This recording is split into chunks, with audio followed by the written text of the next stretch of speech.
Hello friends, unified study channel में आपका स्वागत है। जैसे कि हमने गवर्नमेंट ऑफ इंडिया एक्ट 1892, उसके बाद हमने इंडियन काउंसिल एक्ट 1909 1919 के बारे में पढ़ा था। अब हम गवर्नमेंट ऑफ इंडिया एक्ट 1935 पर चलेंगे। इससे पहले की वीडियोज में हमने रेगुलेटिंग एक्ट वगैरह फिट्स इंडिया एक्ट भी पढ़ा था।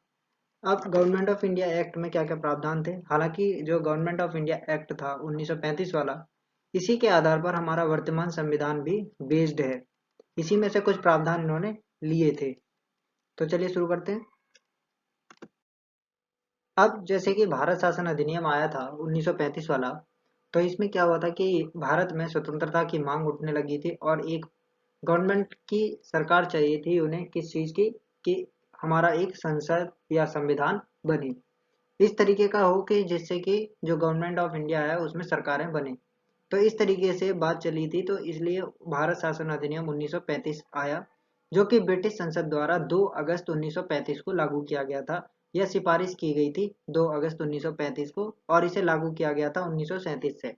तो सबसे पहले जो भारत सरकार अधिनियम 1935 था, ये यूनाइटेड किंगडम की जो संसद थी उससे बनकर आया था। तो वहीं से बनकर आया था। तो और इसे मूल रूप से जो शाही स्वीकृति मिली थी, यानी कि उस टाइम जो प्रिंस चार्ल्स हुआ करते थे, प्रिंस जो हुआ करते थे वहाँ के इंग्लैंड के, उन्होंने 2 अगस्त 1935 को इसे स्वीकृति दी थी। इसके बाद बात होती है कि जो इसके ये जो संविधान आया था या भारत शासन अधिनियम आया था, इसकी लंबाई काफी अधिक थी। अब इसकी लंबाई अधिक थी, तो इसे लंबाई अधिक होने के कारण दो अलग अलग अधिनियमों में विभाजित किया गया था बाद में, जिसमें एक को बना दिया गया था भारत सरकार अधिनियम 1935 और एक बनी थी बर्मा सरकार अधिनियम 1935। अब जब दो भागों में बट गया, उसके बाद आती है कि जो भारत सरकार अधिनियम 1935 भारत के लिए बना था, उसमें 321 धाराएं थी और 10 अनुसूचियां डाली गई थी। यानी कि 321 तो आर्टिकल्स थे और 10 शेड्यूल्स थे। तो इसी से हमारा जो संविधान बना था भारत सरकार का, जो आज़ादी के बाद या आज़ादी के बाद जो लिखना शुरू हुआ था या उस टाइम जो प्रस्ताव आया था, तो उसके बाद जो हमारा संविधान बना है उसमें भी आर्टिकल्स डाले गए थे। शुरू में 395 थे, अब 400 के 400 से पार हैं और 10 अनुसूचियां डाली गई थी उस टाइम। लेकिन अब इसमें 12 अनुसूचियां हैं। शुरू में 8 अनुसूचियां थी हमारे संविधान में। उसके बाद 4 अनुसूचियां और जोड़ी गई बाद में, तो अब इस टाइम टोटल 12 अनुसूचियां हैं। और वहीं पर जो आर्टिकल्स हैं वो करीब 450 के आसपास हैं। और वहीं पर जो बर्मा सरकार अधिनियम 1935 था, उसमें 159 धाराएं थी और 6 अनुसूचियां थी। अब इनने ये करीब काफी ज्यादा हो रही थी, 400 के पार जा रही थी और 10 6 16 अनुसूचियां बन रही थी। तो ये काफी लंबा ज्यादा था, इसलिए इसमें दो भागों में डिवाइड कर दिया गया, भारत सरकार और बर्मा सरकार में। अब इसमें क्या हुआ कि भारत से जब दो अधिनियम बने तो भारत से अलग कर दिया गया बर्मा को पूरी तरीके से। तो अब इस अधिनियम में क्या क्या मतलब किस किस जगह से लिया गया है अधिनियम, इसके बारे में देख लेते हैं। तो इस अधिनियम के निर्माण जब किया गया था, तो उसमें पहले तो लिया गया था साइमन आयोग की रिपोर्ट। आज सभी को पता है कि साइमन जो कमीशन आया था वो 1928 में भारत आया था, जिसका जमकर विरोध हुआ था। साइमन गो साइमन के नारे लगे थे, जिसमें लाला लाजपत राय की हत्या कर दी गई थी लाठी चार्ज के द्वारा। लाठियों से इतने घायल हो गए थे कि लाला लाजपत राय की मृत्यु हो गई थी और उसका बदला लेने के लिए भगत सिंह सुखदेव राजगुरु ने जो असेंबली में बम फेंका था और सैंडर्स की हत्या की थी, क्योंकि सैंडर्स ने लाठीचार्ज कराया था। उसके बाद जो नेहरू रिपोर्ट आई थी और जिन्ना ने अपने 14 सूत्रीय सुझाव दिए थे, इन दोनों को इन दोनों से भी इस अधिनियम के निर्माण में सहायता ली गई। उसके बाद जो 3 गोलमेज सम्मेलन हुए थे, गोलमेज सम्मेलनों में कांग्रेस से जो वाद विवाद हुए थे उन्हें भी मिलाकर पूरा जो ये अधिनियम है उसमें जो वाद विवाद हुए जिन चीजों पे, उनका सुधार करके इसमें डाला गया। उसके बाद एक श्वेत पत्र जारी किए गए थे, उन श्वेत पत्रों की भी सहायता ली गई इसके निर्माण में। फिर आता है संयुक्त प्रवर समिति रिपोर्ट। तो जो जॉइंट सिलेक्ट कमेटी रिपोर्ट बनाई थी इन्होंने, क्योंकि इंडिया में कमेटीज गठित हुई थी और उनकी जो रिपोर्ट थी उनका भी सहारा लिया गया। एक आई थी लोथियन रिपोर्ट, जो चुनाव संबंधित के लिए थी, कि मतलब चुनाव संबंधी क्या क्या प्रावधान होने चाहिए। तो उसके लिए ये लोथियन रिपोर्ट प्रस्तुत की गई थी और इससे चुनाव संबंधी प्रावधान किए गए इस भारत शासन अधिनियम में।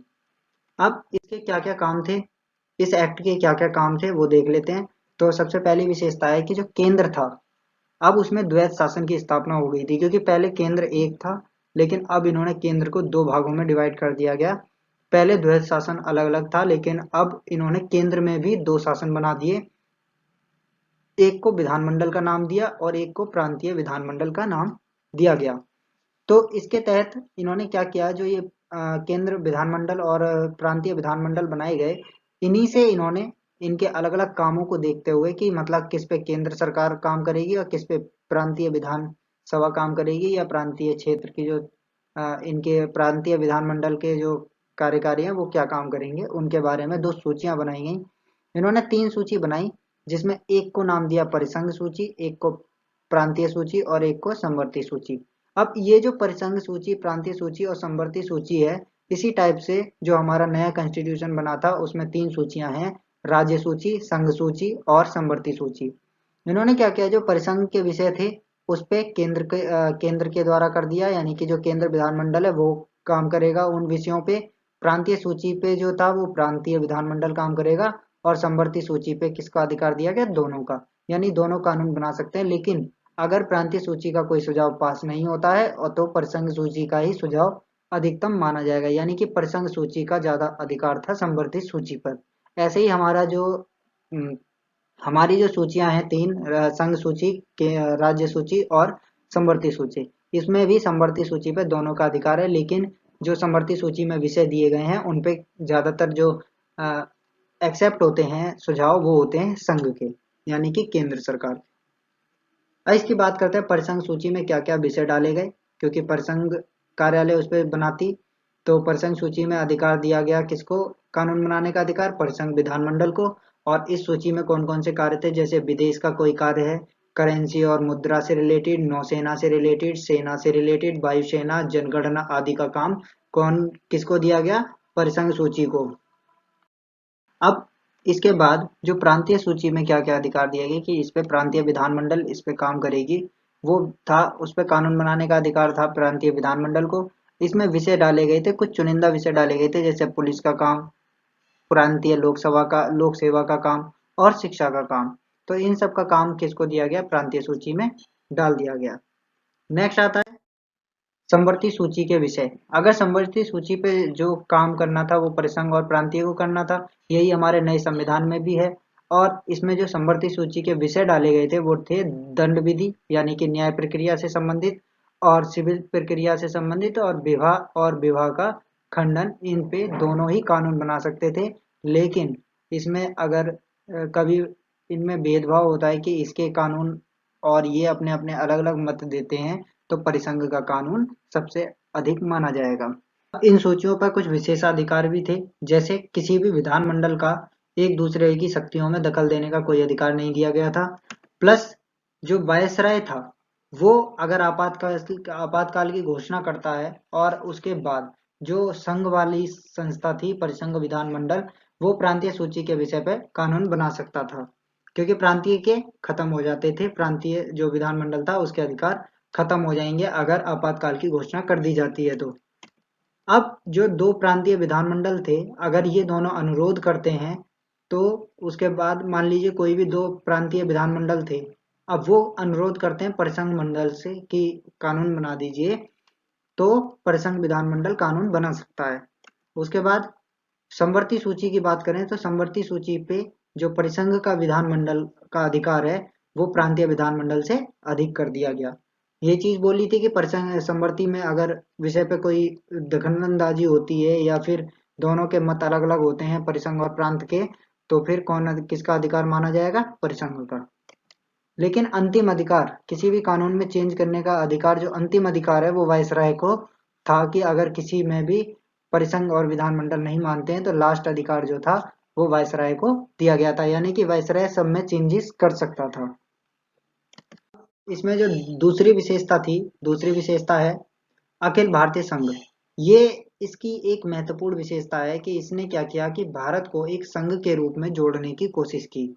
तो इसमें क्या हुआ कि 11 ब्रिटिश प्रांत थे, 6 चीफ कमिश्नरों के जो क्षेत्र थे, और अगर कोई भी देसी रियासत स्वेच्छा से संघ में शामिल होना चाहती है तो ये क्या बनेंगे, अखिल भारतीय संघ के रूप में बनेंगे। लेकिन इसमें क्या हुआ कि जो प्रांत जो थे उन्हें तो अनिवार्य कर दिया गया कि प्रांत तो संघ में शामिल होंगे ही होंगे, क्योंकि 11 ब्रिटिश प्रांत थे।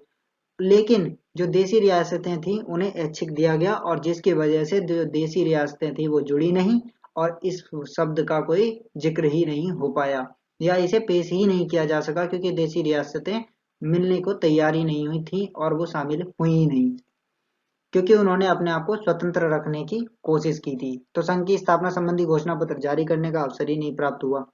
उसके बाद तीसरा आता है कि जो अब प्रांतों में द्वैध शासन की व्यवस्था का अंत हो गया, और जो केंद्र था उसे ही दो भागों में डिवाइड कर दिया। जो 1919 में बोला था कि प्रांत में दो शासन चलेंगे, तो उन्हें अलग कर दिया गया, और जो प्रांत में द्वैध शासन था वो खत्म हो गया, और उनकी जगह पर उन्हें स्वतंत्र और स्वशासित संवैधानिक अधिकार प्रदान किया गया। नंबर 4 आता है कि जो संघीय न्यायालय था उसकी स्थापना की घोषणा की गई थी इसके द्वारा, कि प्रांतों और रियासतों तक इसका विस्तृत कर दिया गया, यानी कि इसके अधिकार ज्यादा बढ़ा दिए गए संघीय न्यायालय के, कि वो प्रांत और रियासत दोनों में अपने कानून, या फिर किसी कानून को लेकर कोई विवाद होता है, या प्रांत में विवाद होता है या रियासत में, तो वो जाकर संघीय न्यायालय की शरण ले सकते हैं।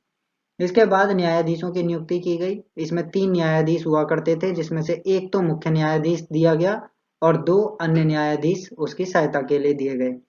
उसके बाद न्यायालय से संबंधित जो अंतिम शक्ति थी वो प्रिवी काउंसिल के पास थी, जो कि कहाँ थी? लंदन में। यानी कि न्यायालय से संबंधित कोई भी जो कार्य होगा, जो अंतिम कार्य होगा या न्यायालय से नहीं संभलता है, तो लास्ट कौन फैसला लेगा उस पर? Privy council. इसके बाद अधिनियम में जो परिवर्तन करने का अधिकार था, इस अधिनियम में परिवर्तन करने का अधिकार ब्रिटिश संसद को दिया गया।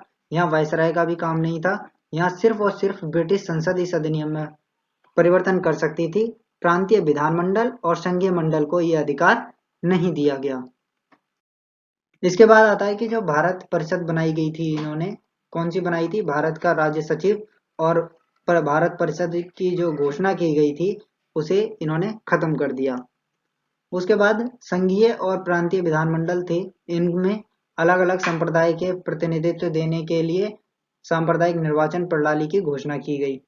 यानी कि जो संघ और प्रांत विधानमंडल में जो प्रतिनिधित्व व्यक्ति कर रहे थे उनको अलग अलग संप्रदायों में विभक्त कर दिया गया, जो कि सांप्रदायिकता को बढ़ावा देने के लिए किया गया था। अब उसमें क्या था, जैसे पहले मुस्लिम वगैरह चुनते थे, अब इन्होंने इसका विस्तार करते हुए क्या किया कि दलित जातियों को भी अधिकार अलग दिया, कि वो दलित व्यक्ति को चुन सकते थे, महिलाओं को अधिकार दिया गया, और मजदूर वर्ग को अधिकार प्रदान कर दिए गए निर्वाचन प्रणाली के द्वारा।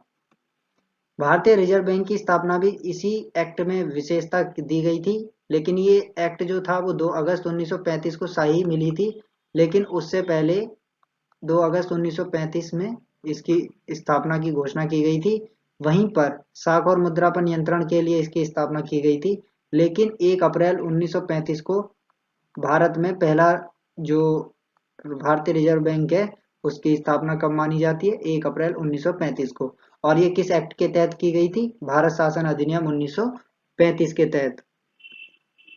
उसके बाद इसमें क्या हुआ कि मताधिकार का अधिकार भी प्रदान किया गया लोगों को। यहाँ पे जो भारतीय जनता थी उसमें से लगभग 10% से अधिक लोगों को मत का अधिकार प्रदान किया गया। यानी कि जो चुनाव होते थे या संसद जो बनाई गई थी इनकी, उसमें जो मत देना था, वोट देने का अधिकार भी यहाँ पर प्रदान किया गया इस एक्ट के द्वारा।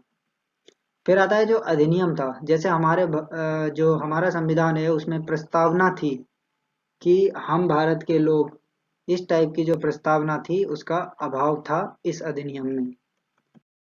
उसके बाद लास्ट आता है प्रांतों का आंशिक पुनर्गठन किया गया।